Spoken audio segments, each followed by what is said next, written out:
કપડવંજ વિસ્તારમાં ખાતર મેળવવા માટે ખેડૂતોનો કાળો કકળાટ સામે આવ્યો છે। ઉલ્લેખનીય છે કે છેલ્લા કેટલાક સમયથી ખાતરની અછતથી ખેડૂતો પરેશાન હતા।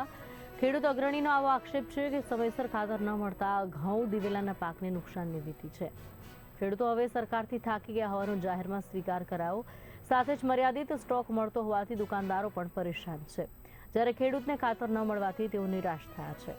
સરકાર ખેડૂતોને પૂરતા પ્રમાણમાં ખાતર મળે તેવી વ્યવસ્થા કરે તેવી ખેડૂતોની માંગણી ઉઠી છે। 20 દિવસથી ના આ 50 ફૂટનું ટોકન બનાવશે, બાકીનું કાળો બજાર થશે।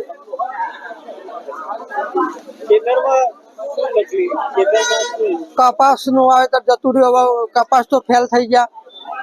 અત્યારે ઘઉંનું વાવેતર, ઘઉંમાં ખાતર જરૂરી છે, ખાતર મળતું નથી। સરકારને શું અપીલ કરવા માંગે? સરકારના કોઈ વસ્તુ મને નહીં, સરકારથી નહીં જીતા કે નહીં ભગવાનથી જીતા, અમે તો બધોથી થાકી ગયા છીએ। સરકારશ્રી અને વેપારી સાથે મળીને ખેડૂતને સમયસર યુરિયા મળી શકે એવા પ્રયત્નો કરીએ છીએ। છતાંય અઠવાડિયે 10 દાડે બધાને વેપારીના એક ગાડી આવતી હોય છે, અને ક્યાંક ને ક્યાંક વેપારીના કપડાની અંદર અમારે ખાતર મળી જ રહેતું હોય છે। પરંતુ અત્યારે જો આ દિવેલા, ઘઉં, વલિયારી, ઇતર શાકભાજી બધાય પાકો આ મહિનાની અંદર જરૂરિયાત પડતી હોવાથી એટલે દરેકના ખાતરની એક સાથે જરૂર પડતી હોવાથી સરકારશ્રી આપવાના પ્રયત્ન કરે, છતાંય ખાતરમાં થોડું ઘણું ઓછું વધતું આવતું હોય પણ સમયસર મળી રહે છે।